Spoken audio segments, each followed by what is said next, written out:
மாமா எனக்கு கௌரவம் தான் பெருசு. உங்க மீன் வேண்டாம், ஒரு மண்ணாங்கட்டி வேண்டாம் அப்படின்னு சரண் எந்திரிச்சு போக வேண்டாம். அது எப்படி சர்ன்னு போயிட முடியும்? அக்கா வாழ்க்கையும் பார்க்கணுமா இல்லையா? அக்கா அங்க தட்டிலே உட்காந்து இருக்கா. சக்தி, ஏங்க நீங்க அவனை வம்பு கேட்கறத விட்டுட்டு பேசாம சாப்பிடுங்க. உங்களுக்கு பிடிச்ச மீன் குழம்பு செஞ்சிருக்கேன்.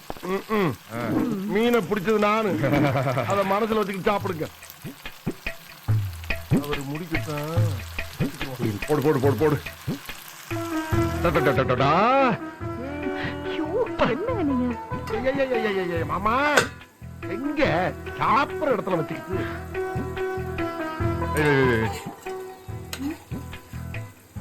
ஆஹா, சென்டர்ல இருக்கா அந்த பீஸ் வை.